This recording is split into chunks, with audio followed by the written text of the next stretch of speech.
First of all, Julie, I mean, how we've talked to you when you first got the job. How has it been so far as the matchmaker and for Invicta so far? Well, I'm getting my feet wet right now, so I'm making a few mistakes, and I've gotten some great guidance from Shannon on what to do and how things are moving forward. But I really enjoy it. I enjoy interacting with the fighters and their managers, and Shannon, I just don't think I could ask for a better boss. She's incredibly kind, and we sit and talk on the phone for like an hour or two, a lot. Like our, a 10-minute conversation usually goes into the hours because there's just so much information, so many things I need to learn, and she's really been helpful in guiding me. I mean, there's a lot of great talent you guys just signed. A lot of it's flyweight, a lot of it's, I mean, your strawweights just are unbelievable. Kind of what are some of the things that you've had found that that has been difficult in finding talent, and what are some of the things that I found kind of easy to go and find talent? Well, it's actually been relatively easy for me because the reputation of Invicta is so good and so strong that people are coming to me. I have scouted out, I've looked for certain things in people's. It's not always necessarily the record that I'm looking at. I'm looking for the way people fight, although good records help quite a bit. But, it's a process, but a lot of the girls are reaching out to me. I'd say my biggest problem is that I had some minor email mishaps and I lose some of the messages that people send me. But what's wonderful about the female fight game is they're very persistent. And people have been resending me things, when I've asked them to, and been on top of it. So as soon as I got that glitch kind of over with, I've been able to really organize my notes and sit down. And it's been a real joy to sit and watch footage of people fighting and not have to worry about scouting them for myself. Well, speaking of which, you were here at the Ultimate Fighter tryouts. Saw several girls. I mean, obviously some of these girls are going to be going to the UFC or going into the Tough House, but tell us a little bit about, in general, the talent that you have there. Maybe some of these girls could be seeing Invicta in the future if they don't see the UFC right away. Well, I would certainly hope so. I don't make any, any claims that I'm not here not to scout. I'm definitely here to watch the women. I'm in support of them, but I would like to see some of these women in Invicta, and some of them have been in Invicta before, and they've done very well. The talent level was extremely high. Yesterday, I was very, very impressed with the women trying out. What really struck me was the grappling. They got pretty vicious on that because they were getting awards for submissions and stuff. And I mean, the girls were going at it for subs in their grappling rounds, and it was really exciting to see. The strawweight division is probably one of the most bloodthirsty divisions that you're going to see, and they're very, very vicious. They're hard fighters, and this will probably be the most exciting season of Tough you've seen in a long time. Yeah, I was watching some video yesterday of Jessica Penne, the former champion. Yeah. She did very, very well.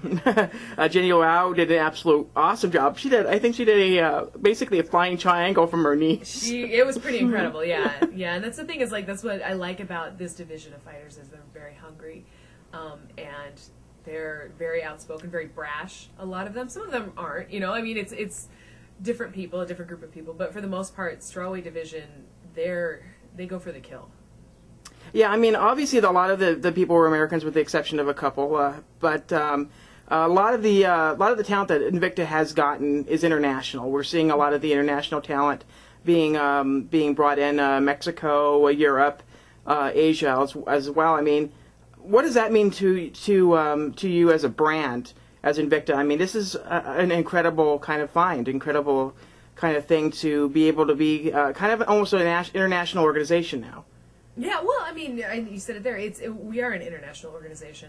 Although we've only done our shows in America so far, the amount of talent that's overseas, one of the things that I think during my personal career, one of the things that held some fighters back was lack of opportunity in other places, and Invicta is a way for European fighters, Asian fighters, people from different areas of the world to actually come and be able to show their skill wise and also represent their country. I mean, somebody like Joanne Calderwood, we knew about Scottish MMA fighters, but I have a feeling she's going to be the most famous Scottish MMA fighter out there, and it's cool to see that represented.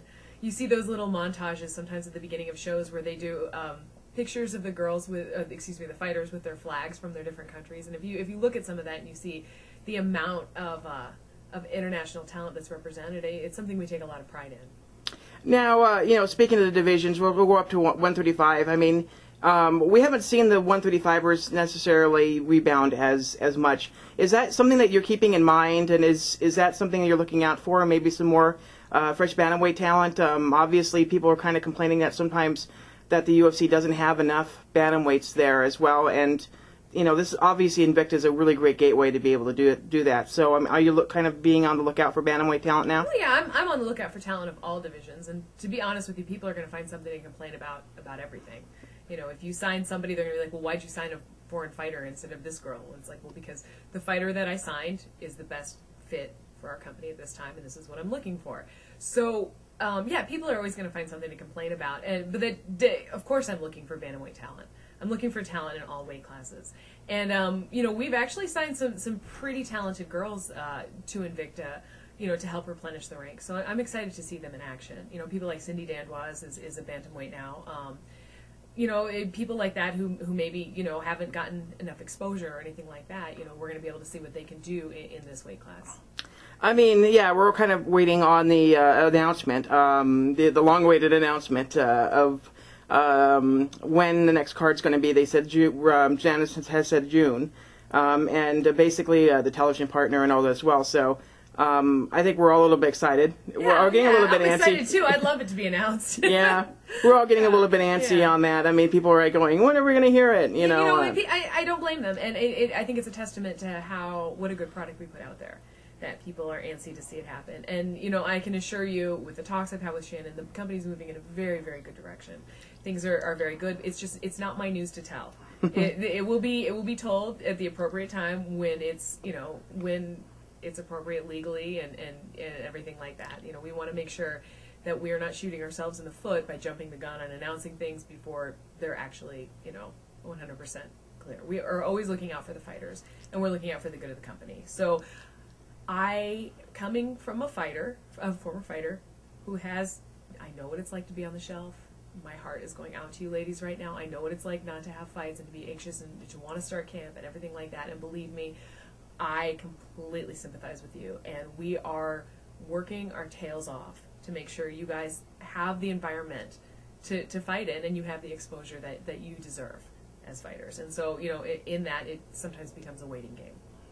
Yeah, I mean, well, once this announcement goes through, I think a lot of things are going to go really, really quick.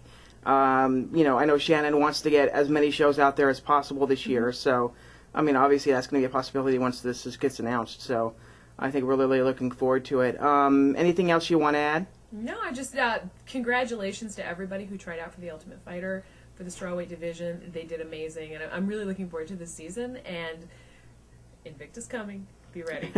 Oh yeah, one more question. I'm about to talk to Jeff Meyer, and Tough Enough has this tournament going on the winner gets a contract.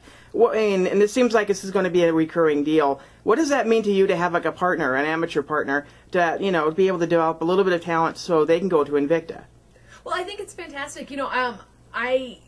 I've always been a big fan of the Tough Enough shows. I think they put on a really, they put on a great show. And I think that being able to work with women kind of from the ground up is going to be another element to our company that's going to make it successful in the long run. When people, when they're fighting for a spot in the big show, and this is the big show in terms of, female fighting at this point, I think that the cream kind of rises to the top. And so we should see some really good talent. I'm very much looking forward to seeing these two women fight. I have gotten the chance to speak with some of their coaches before. I know them, and I'm excited about it. I'm excited to see what happens. That's June 6th, is that right? I believe so. June 6th, yeah, June 6th. I'll definitely be tuned in. I try to watch as many of the Tough Enough shows as I can anyway, because I like the product. I think it's great. And so to see that we're able to help an amateur fighter actually, get onto a bigger stage it's really cool to be in that position.